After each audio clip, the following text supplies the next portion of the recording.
নমস্কার, আমি অনুভব। গান, গল্প এবং আমাদের আজকের নিবেদন মে মাস রে মাসের শেষ নিবেদন সত্যজিৎ রায়ের অন্য স্বাদের কাহিনী ক্লাস ফ্রেন্ড। গল্পের শেষে যে টুইস্ট লেখক দিয়েছেন সেটা সত্যিই অন্যরকম। আজকের গল্প নিয়ে সন্দীপ রায় সত্যজিতের কপ্প নামক টেলিভিশন সিরিজের অন্তর্ভুক্ত করে শর্ট ফিল্ম হিসেবে বানান। শুরু হচ্ছে সত্যজিৎ রায়ের ছোট গল্প ক্লাস ফ্রেন্ড। গল্প পাঠ এবং গল্পের সূত্রধার আমি অনুভব।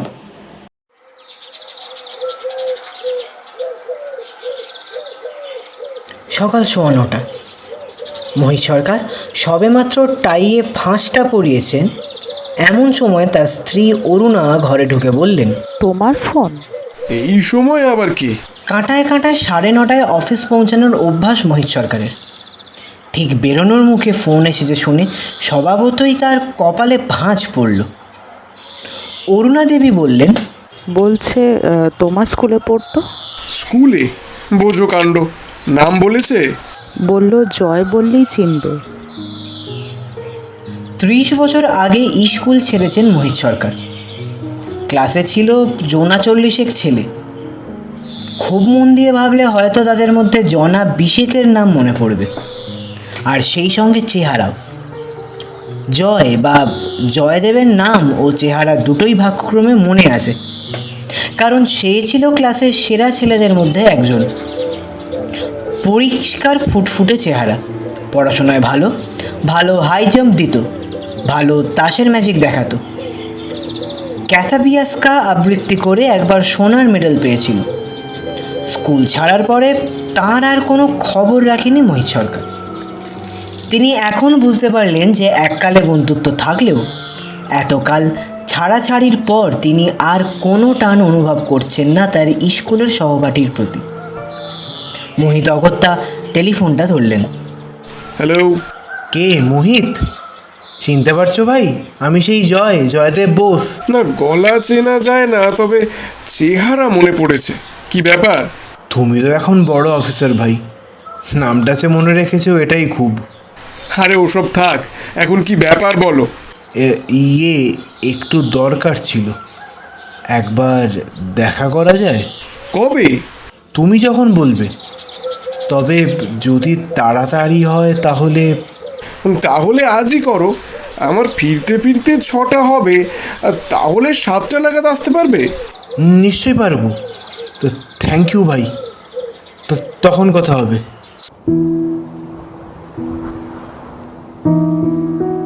হালে কেনা হালকা নীল স্ট্যান্ডার্ড গাড়িতে অফিস যাওয়ার পথে মোহিত সরকার স্কুলের ঘটনা কিছু মনে আনার চেষ্টা করলেন। হেডমাস্টার গিরিনচুরের ঘোলাটে চাহনি আর গুরুগম্ভীর মেজাজ সত্ত্বেও স্কুলের দিনগুলো ভারী আনন্দের ছিল। মোহিত নিজেও ভালো ছাত্র ছিলেন। শঙ্কর, মোহিত আর জয়দেব, এই 3 জনের মধ্যেই মূল রেষারেষি ছিল। ফার্স্ট, সেকেন্ড, থার্ড 3 জন যেন পালা করে হতো। ক্লাস 6 থেকে মোহিত সরকার আর জয়দেব বোস একসঙ্গে পড়েছেন। অনেক সময় এক বেঞ্চিতেও পাশাপাশি বসতেন দুজন। ফুটবলেও পাশাপাশি স্থান ছিল দুজনের। মোহিত খেলতেন right in, Jaydev right out. তখন মোহিতের মনে হতো এই বন্ধুত্ব বুঝি চিরকালের, কিন্তু স্কুল ছাড়ার পরেই দুজনের রাস্তা আলাদা হয়ে গেল। মোহিতের বাবা ছিলেন অবস্থাপন্ন লোক, কলকাতার নামকরা ব্যারিস্টার। স্কুল শেষ করে মোহিত ভালো কলেজে ঢুকে ভালোভাবে পাশ করে 2 বছরের মধ্যেই ভালো সওদাগরি অফিসে চাকরি পেয়ে যায়। জয়দেব চলে যায় অন্য শহরের অন্য কলেজে, কারণ তার বাবার ছিল বদলির চাকরি। তারপর আশ্চর্য ব্যাপার, মোহিত দেখেন যে তিনি আর জয়দেবের অভাব বোধ করছেন না। তার জায়গায় নতুন বন্ধু জুটেছে কলেজে। তারপর সেই বন্ধু বদলে গেল যখন ছাত্র জীবন শেষ করে মোহিত সরকারি চাকরি জীবনে প্রবেশ করেন। এখন তিনি অফিসের 4 জন মাথার মধ্যে একজন, এবং তার সবচেয়ে ঘনিষ্ঠ বন্ধু হলো তাঁরই একজন সহকর্মী। স্কুলের সহপাঠীদের মধ্যে একমাত্র প্রজ্ঞান সেনগুপ্তর সঙ্গে মাঝে মধ্যে ক্লাবে দেখা হয়। সেও ভালো অফিসে কাজ করে। আশ্চর্য, স্কুলের স্মৃতির মধ্যে কিন্তু প্রজ্ঞানের কোনো স্থান নেই, অথচ জয়দেব যার সঙ্গে 30 বছর দেখাই নেই, স্মৃতির অনেকটা জায়গা দখল করে বসে আছে। এই সত্যটা মোহিত পুরনো কথা ভাবতে ভাবতে বেশ ভালো করে বুঝতে পারলেন। মোহিতের অফিসটা সেন্ট্রাল এভিনিউতে। চৌরঙ্গি আর সুরেন ব্যানার্জির সংযোগস্থলের কাছাকাছি আসতেই গাড়ির ভিড়, মোটরের হর্ন আর বাসের ধোঁয়ার মোহিতের সরকারের স্মৃতির জগৎ থেকে হুড়মুড়িয়ে বাস্তবের জগতে এনে ফেলল। হাতের ঘড়ির দিকে চোখ পড়তে মোহিত বুঝলেন যে তিনি আজ মিনিট 3 লেট হবেন। অফিসের কাজ ছেড়ে সন্ধে তার লি রোডের বাড়িতে যখন ফিরলেন মোহিত, তখন তার মনে বালিগঞ্জ গভর্নমেন্ট স্কুলের স্মৃতির কণা মাত্র অবশিষ্ট নেই। সত্যি বলতে কি, তিনি সকালের টেলিফোনের কথাটাও বেমালুম ভুলে গিয়েছিলেন। সেটা মনে পড়ল যখন বেহারা বিপিন বৈঠকখানায় এসে তার হাতে রুল টানা খাতার পাতা ভাঁজ করে ছেঁড়া একটা চিরকুট দিল। তাতে ইংরেজিতে লেখা আছে, Joydev Bose, as per appointment. রেডিওতে বিবিসির খবরটা বন্ধ করে মোহিত বিপিনকে বললেন, ভেতরে আসতে বলো। আর বলেই মনে হলো জয় এতকাল পরে আসছে, তার জন্য কিছু খাবার আনিয়ে রাখা উচিত ছিল। আপিস ফেরটা পার্ক স্ট্রিট থেকে কেক পেস্ট্রি জাতীয় কিছু কিনে আনা তার পক্ষে খুবই সহজ ছিল, কিন্তু খেয়াল হয়নি। তার স্ত্রী কি আর নিজে খেয়াল করে এ কাজটা করেছেন? চিনতে পারছো? গলার স্বর শুনে আর সেই সঙ্গে সঙ্গে কণ্ঠস্বরের অধিকারীর দিকে চেয়ে মোহিত সরকারের যে প্রতিক্রিয়াটা হলো, সেটা সিঁড়ি দিয়ে উঠতে গিয়ে শেষ ধাপ পেরোনোর পরেই আরেক ধাপ আছে মনে করে পা ফেললে হয়। চৌকাঠ পেরিয়ে ঘরের ভিতরে এসে দাঁড়িয়েছেন যিনি, তার পরনে ছে রঙের বেখাপ্পা ঢলঢলে সুতির প্যান্টের উপর হাত কাটা সস্তা ছিটের শার্ট, দুটির কোনোটিও কশ্চিনকালে স্ত্রীর সংস্পর্শে এসেছে বলে মনে হয় না। শার্টের কলারের ভিতর দিয়ে যে মুখটি বেরিয়ে আছে, তার সঙ্গে অনেক চেষ্টা করেও মোহিত তার স্মৃতির জয়দেবের সঙ্গে কোনো সাদৃশ্য খুঁজে পেলেন না। আগন্তুকের চোখ কোটরে বসা, গায়ের রং রোদে পুড়ে ঝামা, কাল তোবড়ানো, থুতনিতে অন্তত 3 দিনের কাঁচা পাকা দাড়ি, মাথার উপরাংশ মসৃণ, কানের পাশে কয়েক কাছা অবিন্যস্ত পাকা চুল। প্রশ্নটা হাসি মুখে করায় ভদ্রলোকের দাঁতের পাটিও দেখতে পেয়েছেন মোহিত সরকার, কিন্তু এবং মনে হয়েছে পান খাওয়া ক্ষয়ে যাওয়া অমন দাঁত নিয়ে হাসতে হলে হাত দিয়ে মুখ ঢেকে হাসা উচিত। অনেক বদলে গেছি না? বসো। মোহিত এতক্ষণে উঠে দাঁড়িয়েছে। সামনের সোফায় আগন্তুক বসার পর মোহিতও তার নিজের জায়গায় বসলেন। মোহিতের নিজের ছাত্র জীবনের কয়েকটা ছবি তার অ্যালবামে আছে। সেই ছবিতে 14 বছর বয়সের মোহিতের সঙ্গে আজকের মোহিতের আদল বার করতে অসুবিধা হয় না। তাহলে একে চেনা এত কঠিন হচ্ছে কেন? 30 বছরে একজনের চেহারায় এত পরিবর্তন হয় কি? তোমাকে কিন্তু বেশ চেনা যায়, রাস্তায় দেখলেও চিনতে পারতাম। ভদ্রলোক কথা বলে চলেছেন। আসলে আমার উপর দিয়ে অনেক ঝড় বয়ে গেছে। কলেজে পড়তে পড়তে বাবা মারা গেলেন, আমি পড়া ছেড়ে চাকরির ধান্দায় ঘুরতে শুরু করি। তারপর ব্যাপার তো বোঝই, কপাল আর ব্যাকিং এ দুটোই যদি না থাকে, তাহলে আজকের দিনে একজন ইয়ের পক্ষে। চা খাবে? চা? হ্যাঁ, তা।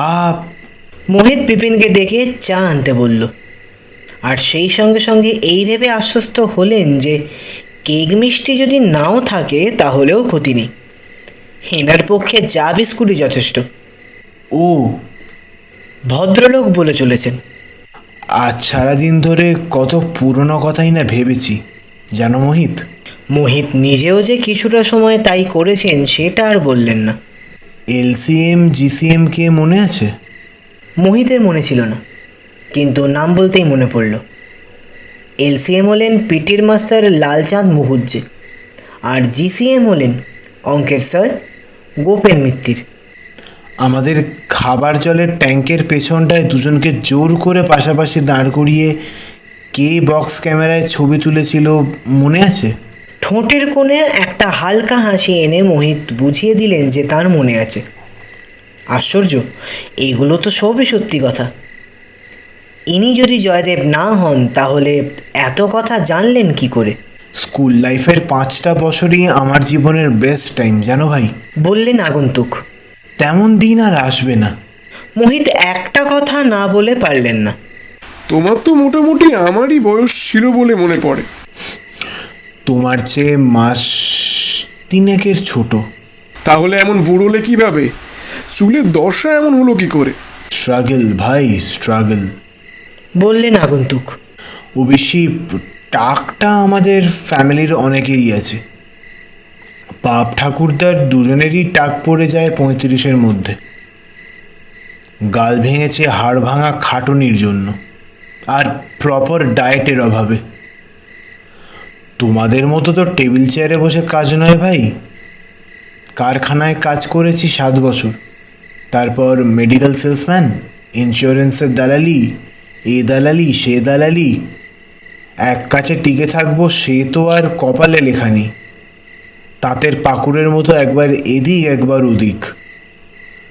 কথায় বলে শরীরের নাম মহাশয়, যা সবে তাই সয়। অথচ তাতে শেষ অবধি শরীরটা কি দাঁড়ায় তা তো আর বলে না। সেটা আমায় দেখে বুঝতে হবে। বিপিন চা এনে দিল, সঙ্গে প্লেটে সন্দেশ আর সিঙাড়া। গিন্নির খেয়াল আছে বলতে হবে। যদিও ক্লাস ফ্রেন্ডের এই ছিঁড়ি দেখলে কিন্নি কি ভাবতেন সেটা মোহিত আন্দাজ করতে পারলেন না। তুমি খাবে না? আগন্তুক প্রশ্ন করলেন। মোহিত মাথা নেড়ে বললেন, আমি এইমাত্র খেয়েছি। একটা সন্দেশ। তুমি খাও। ভদ্রলোক সিঙাড়ায় কামড় দিয়ে চিবোতে চিবোতে বললেন, ছেলেটার পরীক্ষা সামনে, অথচ এমন দশা। জানো ভাই মোহিত, ফিয়ের টাকাটা সে কোত্থেকে আসবে তা তো বুঝতেই পারছি না। আর বলতে হবে না, মোহিত বুঝে নিয়েছেন। আগেই বোঝা উচিত ছিল এর আসার কারণটা। সাহায্য প্রার্থনা, আর্থিক সাহায্য। কত চাইবেন? 20-25 হলে দিয়ে দেওয়াই হবে বুদ্ধিমানের কাজ। কারণ না দিলেই যে উৎপাতে শেষ হবে এমন কোনো ভরসা নেই। আমার ছেলেটা খুব ব্রাইট জানো ভাই। পয়সার অভাবে তার পড়াশোনা মাঝপথে বন্ধ হয়ে যেতে পারে, এ কথাটা ভেবে আমার রাতে ঘুম হয় না।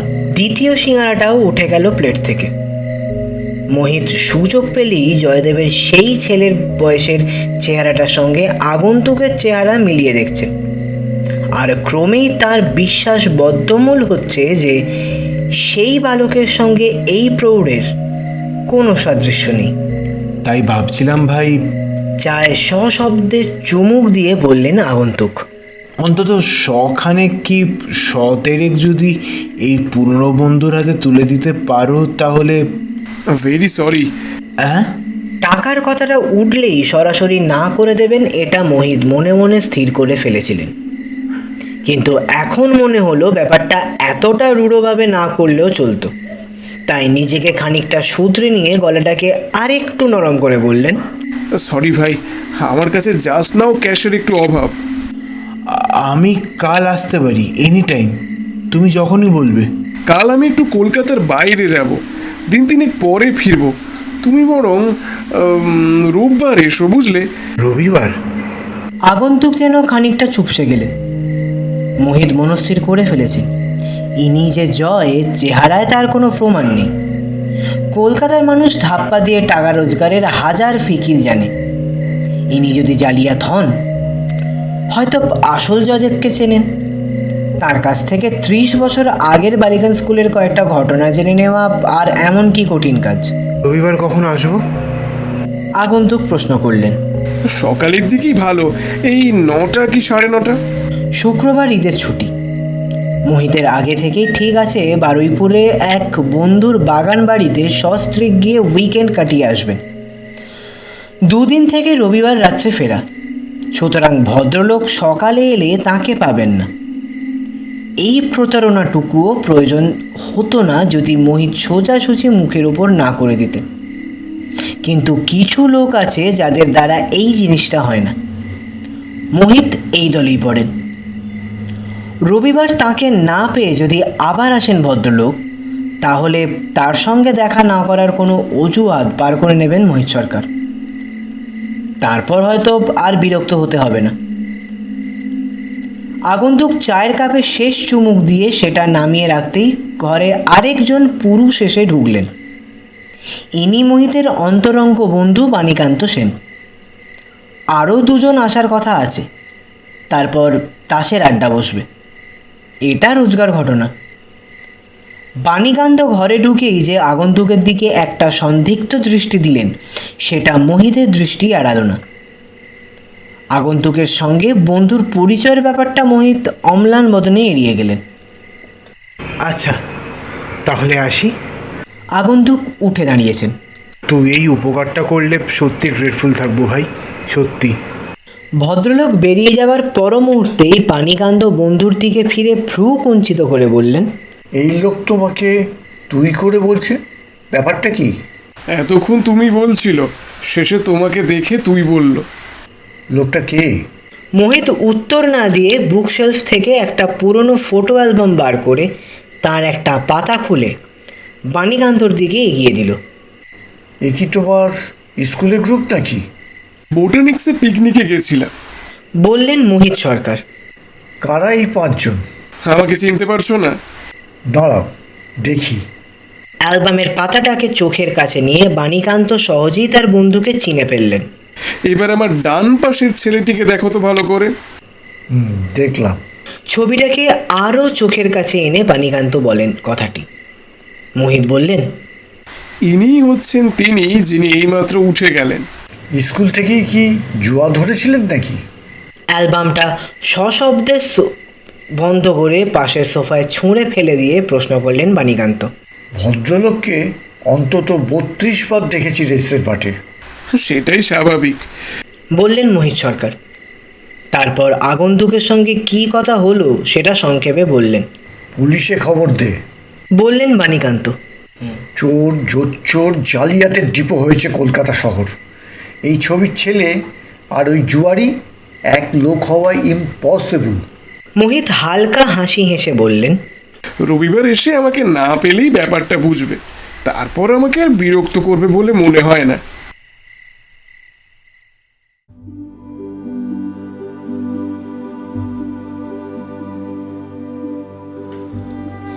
বারুইপুরে বন্ধুর পুকুরের মাছ, পোলট্রির মুরগির ডিম আর গাছের আম জাম ডাব পেয়ারা খেয়ে বকুল গাছের ছায়ায় শতরঞ্চি পেতে বুকে বালিশ নিয়ে তাস খেলে শরীর ও মনের অবসাদ দূর করে রবিবার রাত 11টায় বাড়ি ফিরে মোহিত সরকার বিপিন বেয়ারার কাছে শুনলেন যে সেদিন যে ভদ্রলোকটি এসেছিলেন তিনি আজ সকালে আবার এসেছিলেন। যাওয়ার সময় কিছু বলে গেছেন কি? আগে না, বলল বিপিন। যাক, নিশ্চিন্ত। এটা সামান্য কৌশল, কিন্তু তাতে কাজ দিয়েছে অনেক। আর আসবে না, আপদ গেছে। কিন্তু না, আপদ সেদিনের জন্য গেলেও পরের দিন সকাল 8টা নাগাদ মোহিত যখন বৈঠকখানায় বসে খবরের কাগজ পড়ছেন, তখন বিপিন আবার একটি ভাঁজ করা চিরকুটে এনে দিল তাকে। মোহিত খুলে দেখলেন 3 লাইনের একটি চিঠি। ভাই মোহিত, আমার ডান পাটা মুচকেছে, তাই ছেলেকে পাঠাচ্ছি। সাহায্য স্বরূপ সামান্য কিছু এর হাতে দিলে অশেষ উপকার হবে। আশা করি হতাশ করবে না। ইতি, জয়। মোহিত বুঝলেন এবার আর রেহাই নেই, তবে সামান্য মানে সামান্যই। এই স্থির করে তিনি বেয়ারাকে বললেন, ডাকো ছেলেটিকে। মিনিট খানেকের মধ্যেই একটি 13-14 বছর বয়সের ছেলে দরজা দিয়ে ঢুকে মোহিতের দিকে এগিয়ে এসে তাকে প্রণাম করে আবার কয়েক পা পিছিয়ে গিয়ে চুপ করে দাঁড়িয়ে রইল। মোহিত তার দিকে মিনিট খানেক চেয়ে থাকলেন, তারপর বললেন, বসো। ছেলেটি একটু ইতস্তত ভাব করে একটি সোফার এক কোণে হাত দুটোকে কোলের উপর জড়ো করে বসলো। বসো, আমি এক্ষুনি আসছি। মোহিত দোতলায় গিয়ে স্ত্রীর আঁচল থেকে চাবির গোছাটা খুলে নিয়ে আলমারি খুলে দেরাজ থেকে 4টে 50 টাকার নোট বার করে একটা খামে পুরে আলমারি বন্ধ করে আবার নিচের বৈঠকখানায় ফিরে এলেন। কি নাম তোমার? শ্রী সঞ্জয় কুমার বোস। এতে টাকা আছে, সাবধানে নিতে পারবে? ছেলেটি মাথা নাড়িয়ে হ্যাঁ বোঝালো। কোথায় নেবে? বুক পকেটে। ট্রামে ফিরবে না বাসে? হেঁটে। হেঁটে? কোথায় বাড়ি তোমার? মির্জাপুর স্ট্রিট। এত দূর হাঁটবে? বাবা বলেছেন হেঁটে ফিরতে। তার চেয়ে এক কাজ করো, ঘন্টাখানেক বসো, চা মিষ্টি খাও, অনেক বইটই আছে, পড়ো। আমি অফিস যাব, তোমাকে নামিয়ে দিয়ে আমার গাড়ি তোমাকে বাড়ি পৌঁছে দেবে। তুমি বাড়ি চিনিয়ে দিতে পারবে তো? ছেলেটি আবার মাথা নেড়ে হ্যাঁ বলল।